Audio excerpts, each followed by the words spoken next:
Hai badminton lover, kemarin saya sudah membahas tentang uh, mentor ya, untuk mencari mentor. Nah, uh, untuk topik ini saya akan membicarakan tentang menjadi mentor. Jadi mungkin uh, yang dari topik ini sudah pernah saya singgung di topik sebelumnya. Jadi lebih buat istilahnya kayak spesifik aja ya. Ya, jadi jadi mentor itu nggak harus kita harus ternak dulu segala macam ya. Bisa aja jika teman ada yang bertanya tentang bal piton, misalkan Anda sudah mengenal bal piton terlebih dahulu nih. Lalu ada teman Anda yang bertanya merawat bal piton seperti gimana sih ini perawatannya, apa segala macam, karakter. Nah, Anda yang sudah melihara duluan dan bisa memberi informasi itu sudah bisa dianggap sebagai mentor gitu, karena memang bukan mentor spesifik misalnya untuk breeding apa segala macam, tapi paling enggak Anda sudah memiliki sebuah informasi yang bisa berguna untuk teman Anda yang bertanya kepada Anda gitu. Nah, jika menjadi mentor dan kira-kira Anda ingin terjun lebih dalam, mau nggak mau ya seperti yang saya katakan di video sebelumnya, yaitu Anda harus banyak membaca gitu ya, paling nggak perawatan dasar segala macam ya, yang basic lah, yang informasi yang sudah bisa banyak Anda dapatkan di internet.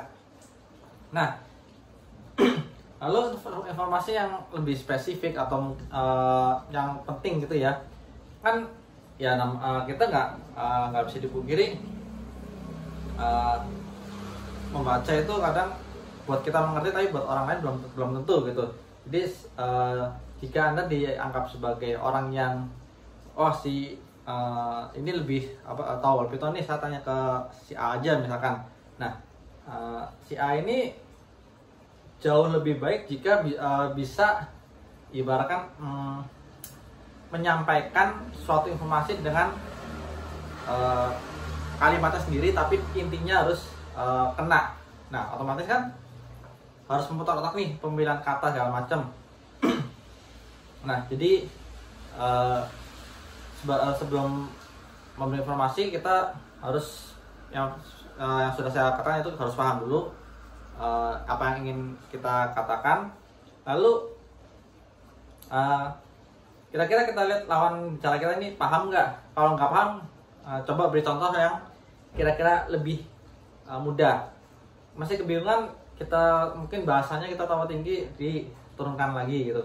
Nah, itulah kenapa saya pernah membahas kalau ingin bertanya sebaiknya sudah memiliki gambaran apa yang ingin ditanyakan gitu. Karena sebagai orang yang sering ditanyakan gitu ya, saya kadang suka bingung. Saya menjawab seperti ini, tapi kok kayaknya ini orang masih kebingungan. Nah, informasi yang sudah dia baca sudah sampai mana gitu.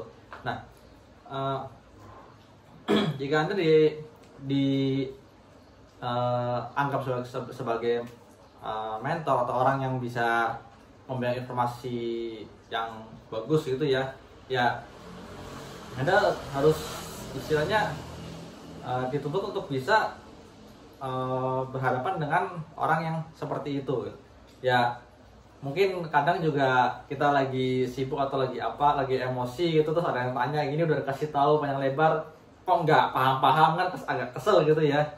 Nah, itu ya anggaplah sebagai cara atau kondisi untuk belajar mengendalikan emosi gitu. Ya nggak bisa dipungkiri, kadang ada beberapa yang seperti itu ya. Jadi bisa dibilang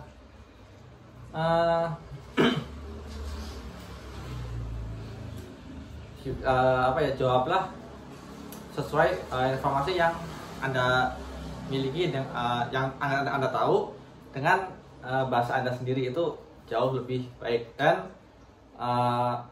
tentunya kalau seandainya Anda nggak tahu tentang apa yang ditanyakan, ya sebaiknya bilang aja nggak tahu. Jangan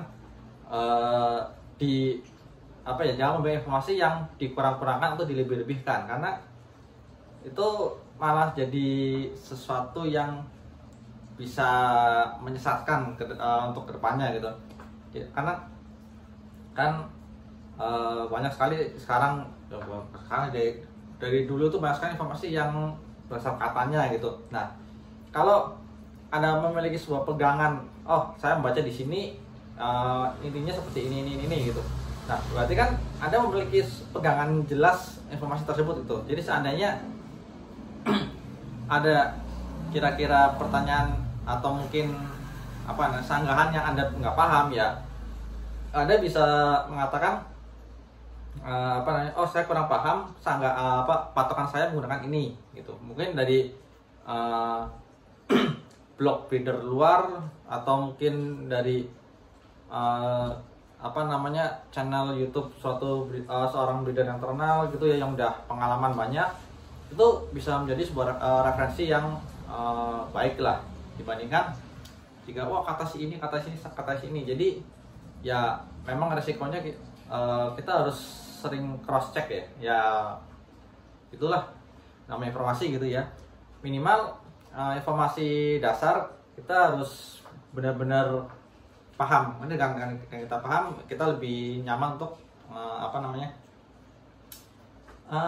menyampaikan ke orang yang bertanya, atau istilah yang lebih awam lah. Paling gitu aja. Dan seandainya teman Anda bertanya serius, ya jangan menggunakan candaan yang berlebih ya, karena takutnya kita mengatakan sambil bercanda gitu, tapi ternyata teman Anda lagi serius menyimak, kan malah kemungkinan untuk komunikasi lebih besar gitu. Jadi seandainya jika sedang bertanya serius, ya jawablah dengan serius, ya agak santai dikit, tapi paling enggak dari percaya itu inti yang ingin Anda sampaikan bisa kena. Jangan sampai akan dianggap sebagai candaan atau jokes gitu ya, malah jadi menyimpang kemana-mana nggak jelas, yang akhirnya malah bikin teman Anda tambah bingung gitu. Ya paling gitu aja sih. Jadi kemarin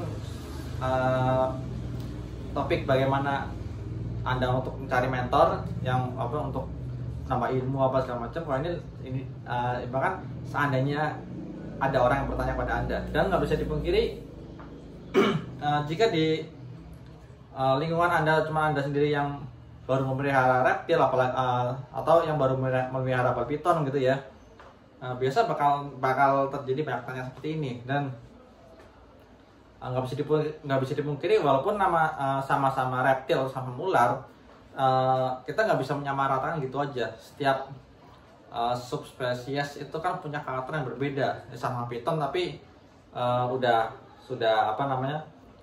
beda subspesiesnya, ya karakter juga berbeda. Jangan kan begitu.